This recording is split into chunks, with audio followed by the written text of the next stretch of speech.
Very good evening. Jai Shri Krishna Guru. Thank you for joining the Bhagavad Gita Satsang, the song of the divine. Om Shri Gurubhyo Namaha, Om Shri Ganeshaya Namaha, Om Shri Saraswataya Namaha, Om Shri Guru Dattatreya Namaha, Om Shri Mahalakshmiye Namaha. Guru Brahma, Guru Vishnu, Guru Devo Maheshwaraha, Guru Sakshat Parabrahma, Tasmai Shri Guruve Namaha. So we'll be continuing from chapter 2, that is Sankhyayoga, the yoga of knowledge, and we will be continuing the subject which is about marks of a man of stable mind and his glories as described by Lord Shri Krishna. So in the last satsang we stopped at verse 62. So today we'll continue from chapter 2 verse 63 onwards. But a quick recap of verse 62 or what we learnt in the last satsang. The man dwelling on sense objects develops attachment for them. From attachment springs up desire, and from desire unfulfilled, that is unfulfilled desire, ensues anger. So what did Lord Shri Krishna teach here? He's saying the moment a human being dwells on a sense object, what happens? It develops an attachment. How does the attachment come in? I'm going to give you two examples of it.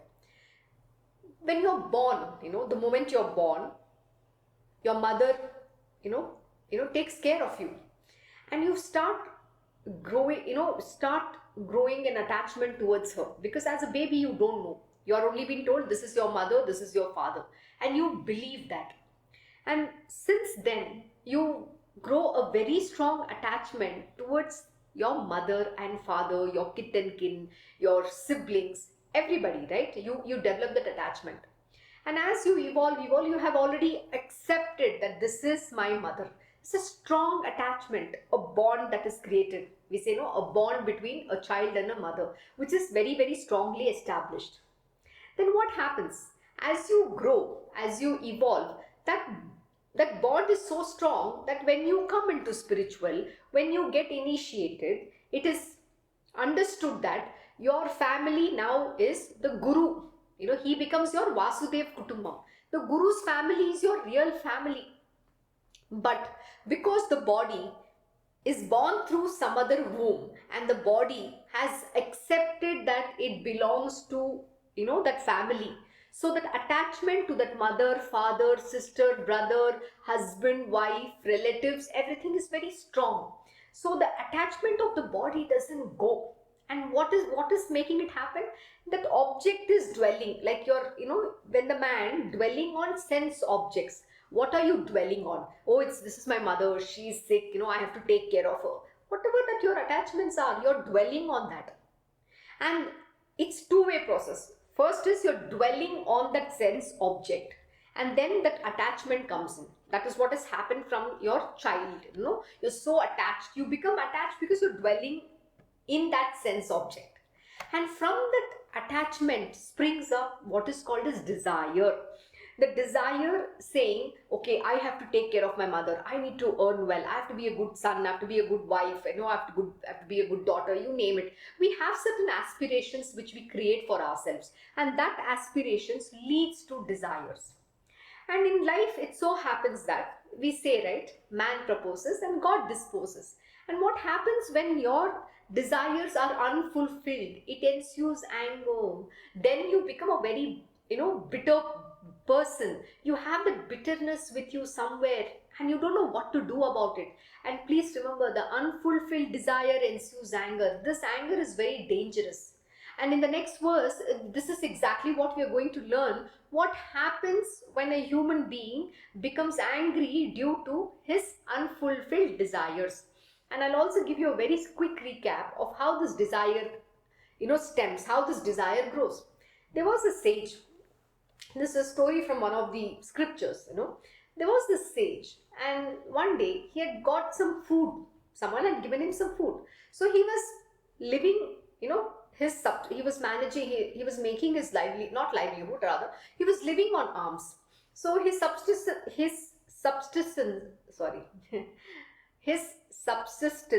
was based on whatever the little food which someone gave him in alms. So what happened? One day he had kept that food. He said, okay, I will eat little bit. The remaining food, I will keep it for tomorrow. So when he had kept that little food, a rat came and ate that food away. So in order to protect that food, right, he said, oh my God, now there is a rat coming. What do I do? This is my little food that I get. The rat is coming and eating away. So he said, okay, let me bring a cat. And then he brought a cat so that the cat could keep the rat away. Now what happened? When he brought the cat, he realized he has to feed the cat. So he said, now what will I do? Let me bring a cow so that I can milk, and that will help me as well as the cat. So he bought a cow. The cow, then what happened? So he was milking and he was feeding himself and the cat as well. Now he said, I need somebody who can look after the cow. You know, somebody has to be there to take care of the cow, right? Isn't it? So then he said, now what will I do? Now I will get married. So I need a woman who can look after the cow and the cat as well. So then he got married, and then now there is somebody to look after the cow. So then finally, when he got married, then he had children. Then one day a sage was passing by and he met this, again he is also an ascetic, right? So he met him. He said, what has happened to you? You were wanting to become realized. You were wanting to give up your material worldly existence, and here you have become a full-time householder. And that time it hit this it hit this sage, rather he is also a sage and he is also a yogi. It hit him really hard. Oh my God, what have I done to myself? Just that one little desire of wanting to, save that food from that rat destroyed his entire existence of achieving his highest goal in life, which is he was going towards the path of God realization. He was an ascetic. From ascetic, he became a householder. You know how easy it is to fall off the path? Very easy. And this story will tell you that this is what happens to us also in our material world, in our day-to-day existence. We are constantly, running after fulfilling our desires. Whether it is a petty one or it is a lofty one, it doesn't matter. See, just a small desire of this ascetic, that, of this yogi, that I want to, ensure that the food is saved from the rat, made him get into a bondage, which is he became a complete householder. That is what happens to a human being. We don't understand. It's very easy to slip and fall off the path, but it is very difficult to retake that stand and evolve on your path. It's very, very difficult. And I'm going to now talk about those who are in the material world. See, now you're not on the path of spiritual, but you're saying this question will come to you, right? Now, I am telling, Lord Shri Krishna was also telling here, saying that, look, okay, you should not be attached, you should not get into this householder existence and all that. Now, we are all married. 99% of the world are living in the material world. Now, how do we live is the question that will come about in your mind. How do you live? Very simple. The answer is very simple. What is he talking about? Not to have attachment, not to dwell in the sense object, and not to have desires. And don't get bothered if your desires are unfulfilled. Don't get angry with it. Just accept what is required. You have to become dispassionate. You have to become detachment. You have to do your householder duty being detached. It has taken a long time for my Krishna Guruji to say, you need to give up your attachments to the bodily relationships. I was so attached to my mom, my dad, everybody, whether it is in the good aspect or even in the, favorable and unfavorable both, whether you like something or you don't like something, whatever that might be, the attachment was very strong. And my Krishna Guruji will constantly tell me, you have to do everything in a detached state. He didn't tell me not to take care of my parents. He never told me that I should not be good with them. I should not, look after them. He has never told me to go, sway away from my duties. Not at all. He said, you have to be the best daughter that any parents could ever have. You be the best daughter. You be the best, leader. You be best in everything that you do. But what he taught me was very interesting lesson, and that is to be detached. How do you do the same duty being detached? I'll give you a simple example. Many years ago, I'm very attached to my mother. See, I love her equally well. Even today, I do my duties as a daughter, as a best daughter, but in a detached state. I'll tell you how it works. Many years ago, even a small thing that happens to my mother, whether she's sick or something happens, I would be completely stressed. I would be completely upset. I was living in Singapore. She would, she would call me and tell me. And her dependency on me was also quite strong because I had created the dependency for her. Unfortunately, we don't understand these things. We put them into a habit. See, you need to ensure that everybody is very, is empowered. They are self dependent. They should not depend on another being because we are not allowing their capabilities to come out. We make them, become like my Guruji will say in a Hindi word, lula langa. In the sense, you're making them crippled. They're trying to always latch on to something. They're trying to always feel dependent on somebody when they are very capable people. Why are we making them incapable? This is what my Guruji was asking. Your mom is such a dynamo. She's so capable lady. Why are you making her incapable? By, getting her to depend on you on every small thing. Because my mom has been a go-getter. She's been the man of the house. She's taken care of everything so well. So why are you today making her crippled? That's exactly what my Guruji was asking, and it's a very, very important question. So at that moment in time, she would call me, and then I had to, from here, connect to the doctors, do something about it. So this was going on for many years, and I was still trying to handhold them. But it so happened that during certain period in time when I was traveling and I was unavailable, then they had to do things on their own. When there were certain emergencies, they had to, seek the doctor's guidance or whatever. They were able to achieve that themselves. But had I, at that moment, during the moment of the, urgency or emergency, they can't wait for me to call, do something about it. They have to act at that moment in time. So this led to them becoming, self-dependent. They are not expecting me to give a call from there to the doctor or do something about it. Nothing. So slowly, that dependency, vanished. And my attachment, something is going to happen, my parents and all this. My Guruji has always said something very beautiful. What makes you think that you are responsible for them? What makes you think that they are your parents? What makes you think that, you have to take care of them? Who is this I? Who is this you that is going to take care of your parents? Who the hell you are? Is the question my Guruji asked. And I had no answer to that. Though I had this understanding that I am not responsible for anything in life. My job, my right is to work alone. I just have to do my duty. But that doesn't mean I'm going to make another person completely dependent and also useless in their life. I shouldn't be responsible to doing that.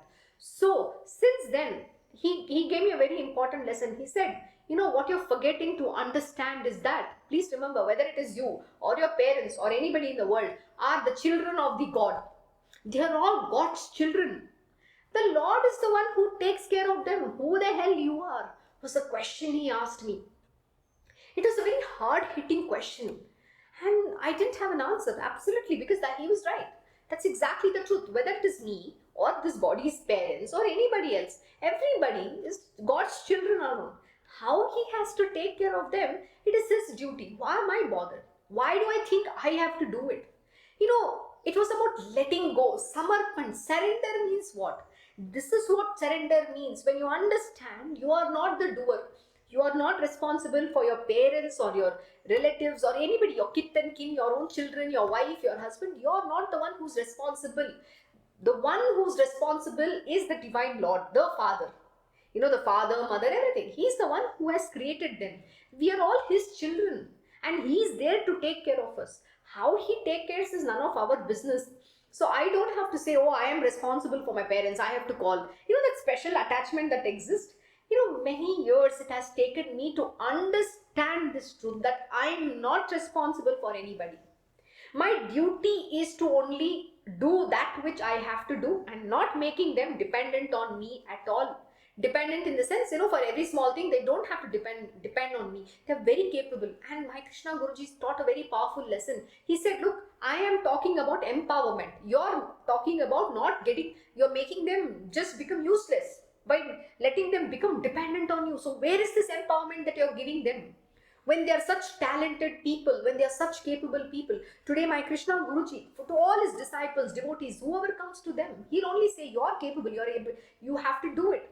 Even to one of his disciples, children, he was telling, are you going to tell them what to do or how to do it? No, you have to give them that understanding, the tools. The right knowledge is very important. Giving them the right tools and showing them the right direction.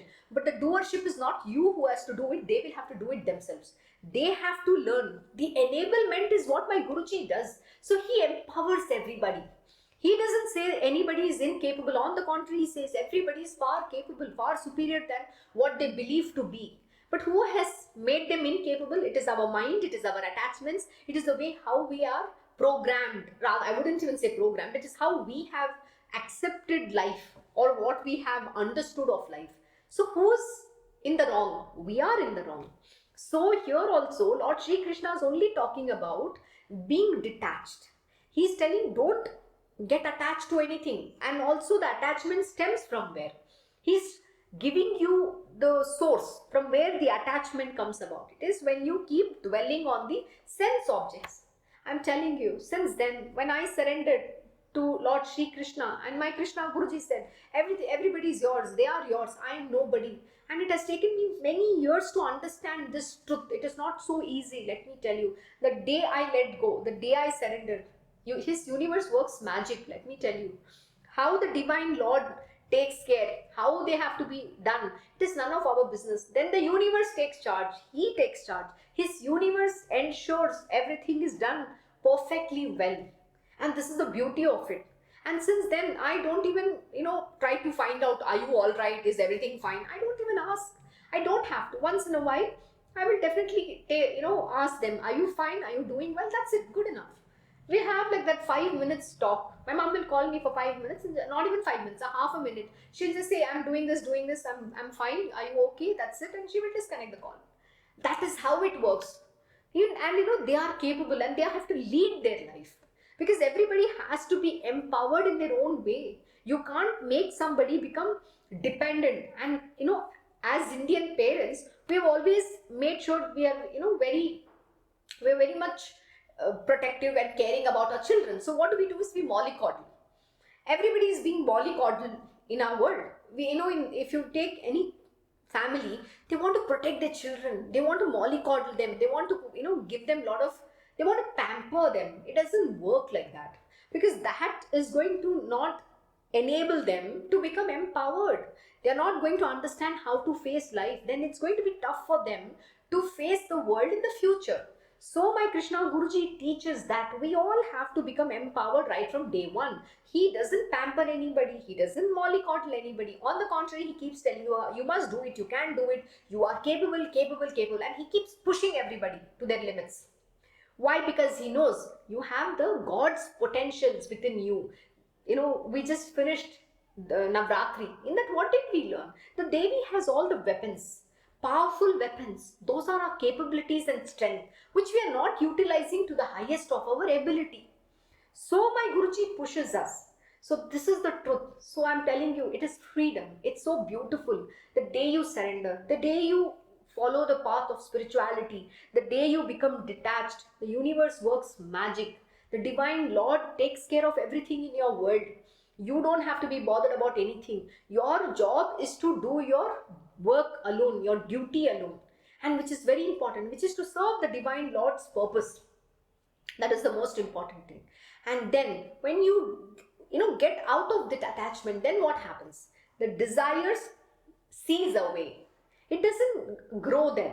But if you get attached, then the desires keep coming about from one to the other, to the other, to the other. See, it's beautiful. It has taken me a long time. I'm telling you, I am the live example of these lessons in my own life. I have learned the hard way. I have journeyed that path in a very tough manner, because when you don't understand the lesson, when you don't listen, then you have to learn the hard way. It's like a hard-hitting experience come about, but it's beautiful as well. And those experience is very important. And of course, it's going to be painful, but that lesson is what you need to take and evolve in your life. And it's taken me a long time to understand what is the word called detachment. Not to dwell in the sense objects and just surrender to the will of the Divine Lord. Please remember, here the very important word is the will of the Divine Lord. Everything will happen as His will alone, not based on your desires. Yeah, you can ask. Like, this morning my Guruji had posted a very beautiful, message on Facebook post. And in that he says, be very careful what you ask. And then he qualified. I'm not saying that you do, go and ask for your desires. No, he's just saying in that he's written, like, you need to be very clear with your wants. Because if you're not clear, you will not get what you're asking for. That's number one. But in that he had put a disclaimer saying, I'm not saying that you have to go ask. The moment you start asking, then what happens is you become indebted. You're bound to the deity, the God who's sanctioning you that. You're getting into a bondage. So never ask anything. Just surrender to the will of the Divine Lord. What He has to give you, He will anyways give you. There is nobody to stop you from anybody give. There's nobody in this world. There's no power in this world who can stop you from getting what the Lord has willed for you. This is the truth you need to understand. And have this absolute conviction that whatever my God is doing for me will be the best. The day you have this conviction, the day you have the detachment, let me tell you, life will become very beautiful. Then you will walk the path of your swadharma and you will do your duties to the highest of your abilities. Then you will not deter from the path. I'm sorry for taking such a long time in giving this understanding to you, because this is a very important lesson that you need to know and you have to learn. If you don't, it's going to be very difficult, because we're constantly attached. We're dwelling in the sense objects, because of which the desire comes. And because of the desires, not all desires are going to get fulfilled. And because of those unfulfilled desires, you're always going to feel upset, angry. It ensues anger. Then we're all going to live in that bitterness. There is no goodness that's going to be in us. So let us continue with verse 63 now. From anger arises delusion. From delusion, confusion of memory. From confusion of memory, loss of reason. And from loss of reason, one goes to complete ruin. Oh my God. So what happens because you get angry? From anger arises delusion. Oh my God. Okay, I'm the best person to explain this. What happens when you have unfulfilled desires? Your anger grows and grows.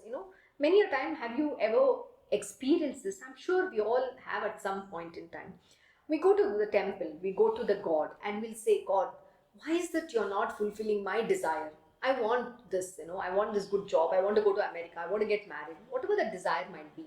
My son has to get married. My daughter has to get married. My husband should do well. His promotion should come through. He should get an increment in the pay. These are some of these desires which we ask, which we have rather. And at the time, you'll go ask God. You're giving everybody else. Look at that neighbor of mine who is undeserving. We make judgments that the other person is undeserving, but God has given them, but not me or my family or my children or my wife. And that's how we go pray. And that's what happens at that time. You're angry. Your anger grows, and then we become, from anger arises delusion. What is the delusion? That you don't know that what is happening with you. You're completely deluded. And when you're deluded, what happens is that you can't think right. From delusion, confusion of memory. You're very confused. You don't know what to do because you feel your desires are not fulfilled and you're very angry and upset about it. And because of which you're deluded. You don't know, you're not focused in your life. You're not able to do your, job in a highly productive manner. Your efficiency comes down. You're constantly, at loggerheads within yourself. And you look at the world and say, oh, look, everybody is getting, but I'm not getting, that. And then what happens? From delusion, this confusion of memory. Then you become a confused being. And your memory is, giving you some weird ideas. It's one time giving you certain things, another time it's giving you certain things. It's showing you different images, and due to which you're confused beyond. You don't know what to make out of life. I'm telling you, at some point in time, we all have been in this stage of life. We all have experienced this in our life. Why does it happen is why Lord Shri Krishna is saying, and what is happening to us.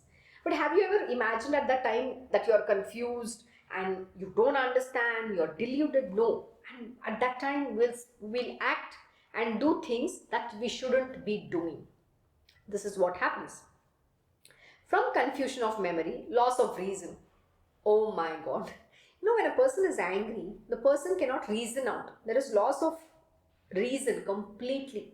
And that there's a huge confusion within that person. The person is muddled. His mind is giving him too many things. And from the memory, you're getting images which is not correct.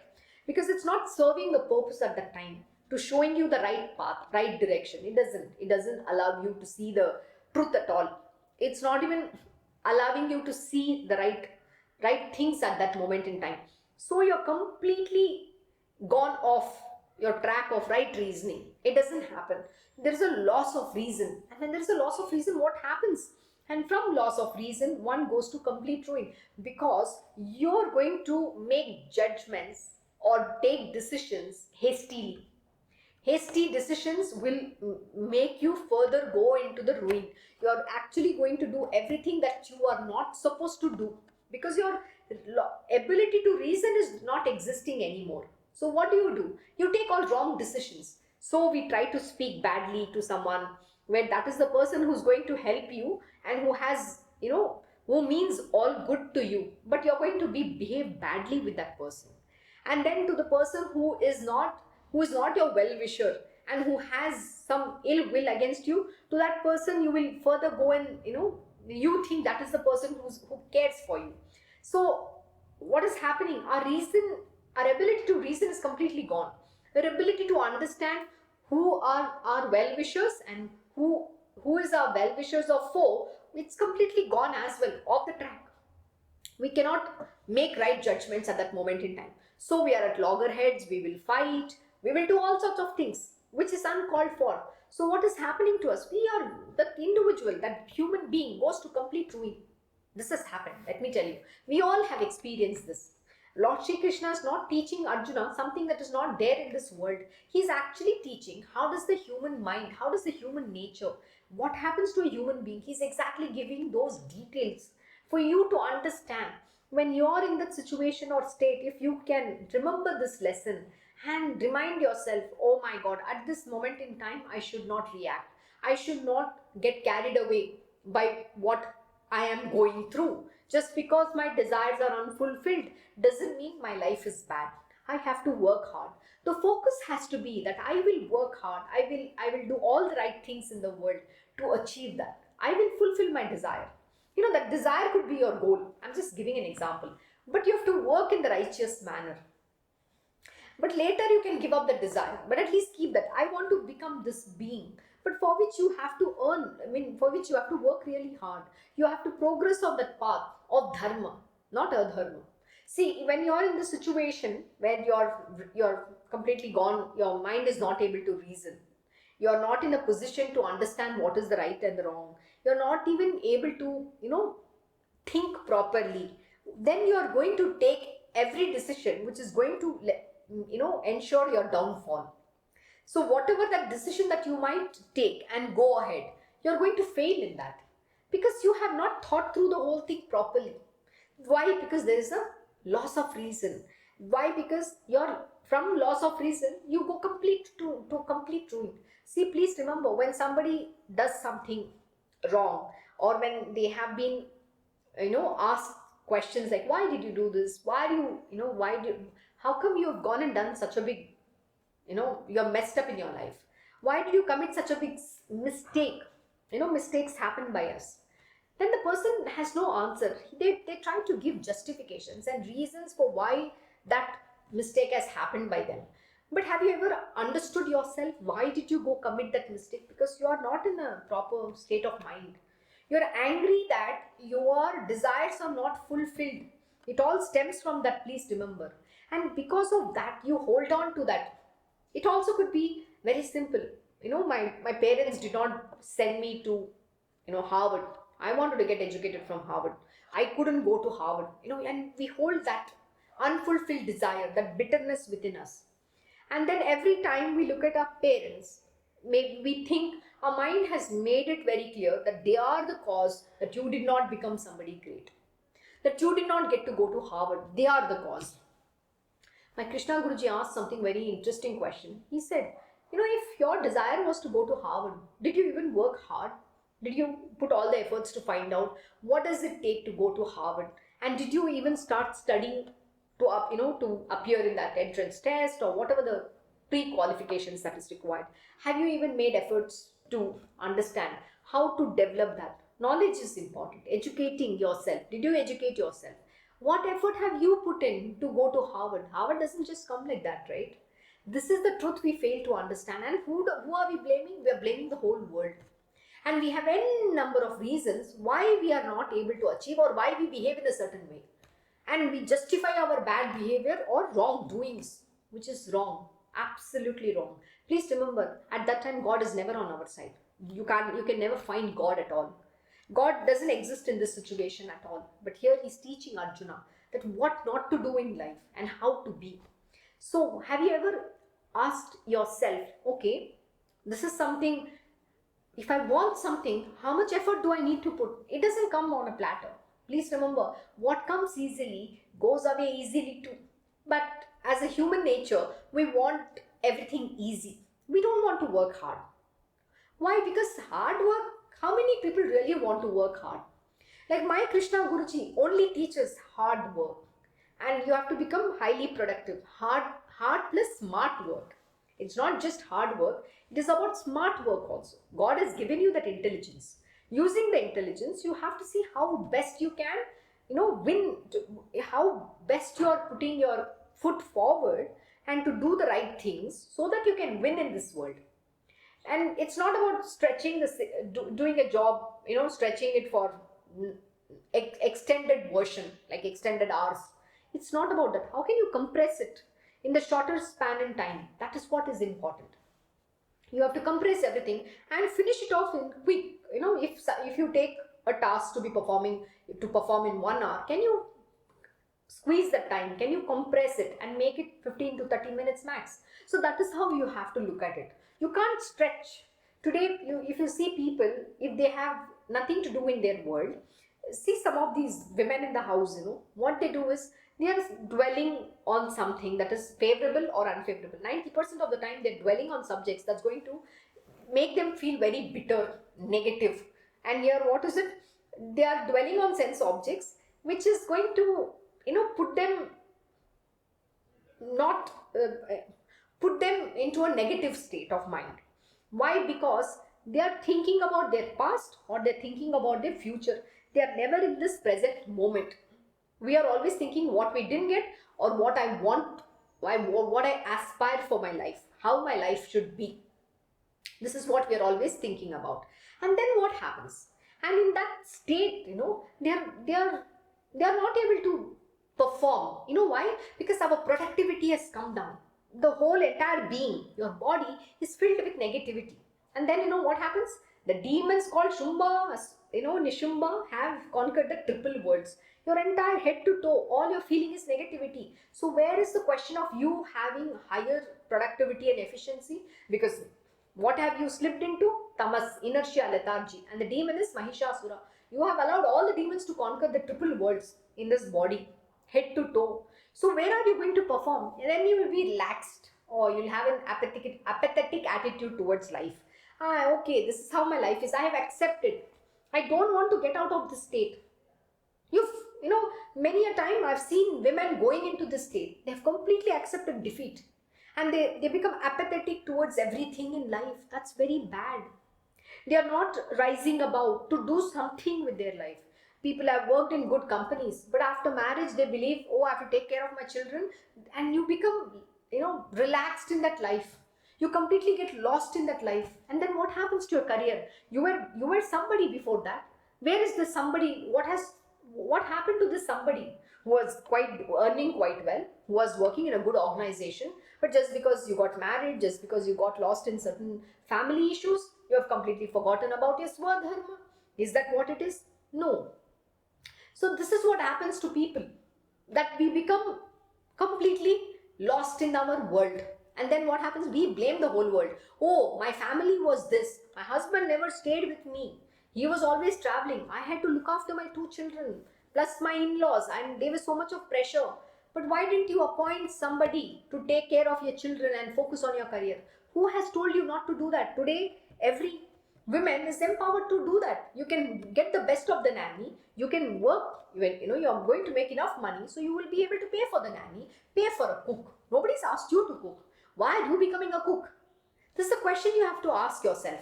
And it's very easy to blame other people, This is exactly what my Krishna Guruji says. If you mean so much in your life that I want to become this chairman or CEO of a company, have you even, worked towards that direction? Why did you give up on your dreams? Because we accept defeat very easily. And who's that? Why does that happen? And from loss of reason, one goes to complete ruin. Loss of reason. We have given up in life. Our aspirations, okay, I want to become the chairman and CEO. I've not even bothered to work towards that direction. And then I feel, oh, okay, this world is bad. I've made judgments. Oh, my desires are never going to be fulfilled. Look, somebody is getting, somebody else is getting. I'm not getting it. And then you blame God. God, you give everybody else, but you're not giving me. That's what happens. And then we go to complete ruin. Ruin is what? You're not doing what you have come here to do. You're not serving your purpose. You're not doing your swadharma, which is following the path of dharma. And you're becoming I shouldn't say adharmic. It's not adharmic. It's about you're getting into this demonic tendencies. You're giving rise to this tendencies of yours. The demons within you are living, are conquering you, have conquered you rather. What happens to the gods within? You have the same power. Why can't you let the gods rise? Why are you letting these demons rise within you? That's the question you need to ask yourself. And how apathetic we become towards our life. Complacency. Like my Krishna Guruji says, what has come in? Complacency. We become complacent in our life. We don't want to do. Everything is, delayed approach, lethargic approach. There's no that energy, that passion. That's, again, when I say passion, don't get me wrong. When I say passion, you have to show it. Doesn't mean you're passionate. You have to do everything, being dispassionate about things in life. Passion in the sense you have to demonstrate that energy, God-given energy within yourself. You don't have to get attached, but in a detached condition, can you do all this work? How beautiful it is. The freedom is, what? When you just know that the end result is never in your hand, and then you will give the best performance. Recently, it's a very beautiful experience. I'm not saying I'm great. I'm learning too, like you as well. It's been a beautiful journey with my Krishna Guruji. And these are the real-time experiences that give you that understanding about this truth. I had to, do a project. And it was about a very interesting case study. And for me, initially I was afraid, oh God, I have never done this case study before. It's like, how you do it and how the management students do in the Harvards. And I have to come up with a case study. I've never done this, The fear was there. Initially the fear of, I don't know. What's the fear? I don't know. And who's this demons? Shumba, Nishumba comes off. Chanda, Munda, all these demons come within you. I don't know. What am I going to do? And, Durga Puja is going on. I have to perform. I have to study. I have to write this case study. All that was going on. I told my Krishna Guruji, I call him Krishna Ma. He's my mother. He's the greatest of all. And he's my father. So I told him, above all, the greatest guru, ever, one can ever get. So I told him, Krishna Ma, I'm quite afraid. I don't know why. I feel I don't know this, how to do. I don't know is the word that's coming in me. And that's, I recognize this is a demon. What do I do? What did my Guruji say? You're capable. Go do it. That's all. And that faith, my Guruji has said, I am capable of doing. That's it. What my Krishna Guruji has said? You have to first put your first foot forward. Just go open and study. You will get that. You will be able to do. Why are you giving yourself that you cannot? Who's telling you? That is your mind. That is your demons within yourself, which is telling you you are incapable. Never allow your mind to say, I don't know. Never allow your mind to say, I cannot. If you haven't tried, how do you know whether you don't know or you cannot?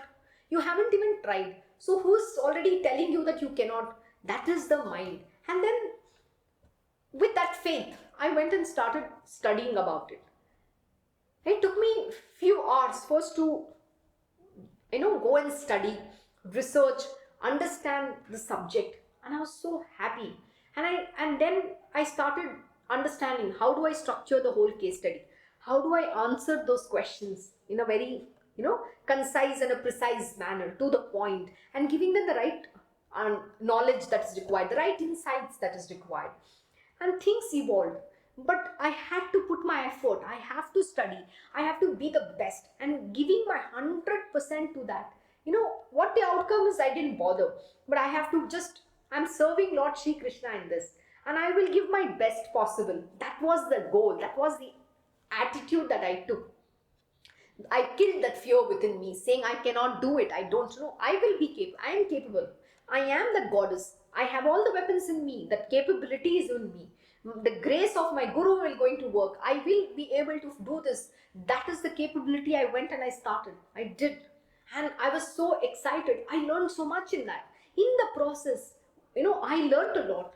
I said, no Harvard can ever teach me this, but my Guruji is my Harvard, who gives me all the knowledge. Every day there's a new learning. Every day there's a new experience. Everything he teaches. But to become that mold, to learn in his Gurukul is the greatest thing.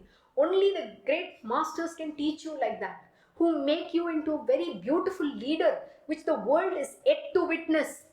There is a leader, there's no leader like that in this world today. And he's the one who makes this kind of a leader, which the world, which that leader will take care of this world. The world will witness such a leader. That is what he makes. That is who he is. And he makes a very good, fine, divine being in that human being. That is what he transforms you into. And when I went and studied, I came and told him, thank you so much for your grace and giving me that strength. I was able to do this. And I would come and tell him what I learned and how much I learned about it. And as I submitted my case study, and the amount of feedback that I got, I was very pleased. And then I understood how you don't bother about the end result, but your focus has to be, I have to do the best that I can, because I am serving my Lord Shri Krishna. And being the best in the job is so important. So I gave my heart and soul to that case study. And I was able to, define it so well that I got so many reviews, and further to which I had to provide a lot more insights. There are so many questions that came about, and that is what it is all about. But not bothering whether I'm going to, I didn't focus on the end result. I will just do my part. That is all I focused. And when you serve like this in the detachment state, then I'm telling you, life is very beautiful. That is freedom. What is the end result will be bestowed upon you by the divine Lord alone. Even if it is a failure, don't deter. Take that as a learning, because that learning is important. Till you don't fail, you don't know what it means to be successful in life. So that failing is not a problem at all. Take that lesson from that failure and rise above in your life. But you have to continue to progress. You should not stop. That is what is extremely important. And when you understand this truth, then you become the best version of yourself. And you just become the tool in the hands of the divine Lord. Why? Because there is no mind, I, me, mine. There is no ego existing in you. Then you're only the servant of the divine Lord. You're just an instrument. You're just a tool. And then you're not going to take the sense of doership. I am the one who did it. I wrote this case study. I cannot say that. It is the words of the divine Lord. It is his wisdom alone that I was able to write. I was just a tool. And this is the bhav that you can develop. And it comes with lot of effort, the practice. I'm telling you, my Krishna Guruji has taught me many a time, don't get angry. Don't get angry with anybody. Of course, it's a nature. It's very difficult to overcome.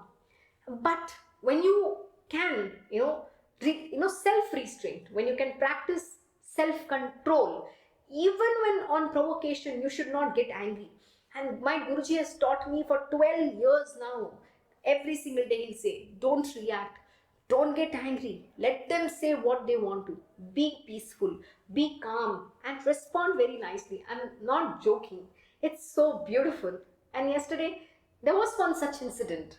And in that, I experienced the power of his teaching.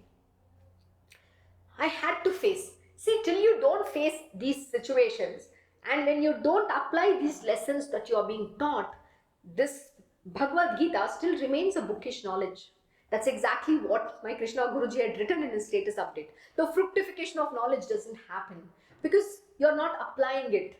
And yesterday was the first time I experienced a very beautiful way of, what he actually is teaching in this, because I was able to, in a very small capacity, apply that knowledge. What exactly he has taught and how to act in this world. That was very empowering to how the application of knowledge works. And when you apply this knowledge, then what happens? And sorry about that, but I can only attribute everything that I am today and who I will be to my Krishna Guruji alone. It is he who has put all his heart and soul in giving that knowledge, in driving me up the wall every single day, so that I can become that divine being, that Devi who truly I am, so that the world can understand the greatness of this Devi. That is exactly who my Krishna Guruji is, the divine being, the master of this universe. And today he trains, and it doesn't come overnight, but you have to strive hard. But he works with you relentlessly. Like my Krishna Guruji says, the Guru can only help. See, you have to be the clay in my hands. So I can only mold you when you become that clay. So I also, as a student, have to help him to help me. I have to be a very good student. It doesn't happen otherwise. Because with a tough mind, with arrogance, ego, you can't learn, you can't get this knowledge. But when you subdue your ego, subdue your mind through self-control, self-restraint, and follow the path, and whatever he's teaching you, when you apply, strive to practice the yoga of equanimity, application of knowledge. When you practice, perform your sadhana, when you practice it, that is when you will be able to evolve. And that is when the fructification of knowledge happens, not otherwise. This is what the truth is, which is something we don't understand. The reason I went off to giving this example is because when we get angry, when we get deluded, and there is a confusion in our mind, what happens is that our reasoning goes out of the window, and because of which we go to complete ruin. And that is what you have to avoid in your life. And I today explain to you, how do you avoid that situation? Gave you my own example. I have witnessed the same thing, whatever Lord Shri Krishna has taught today in this verse 62, 63. I have gone through n number of times. And please remember one very important lesson. Till you don't perfect this knowledge, you cannot evolve. You have to understand, if you don't clear your first standard, you cannot go to the second standard. If you don't clear your second standard, then you cannot go through the third standard. You have to pass the examinations. And these examinations will keep coming back to you again and again to test and check where do you stand.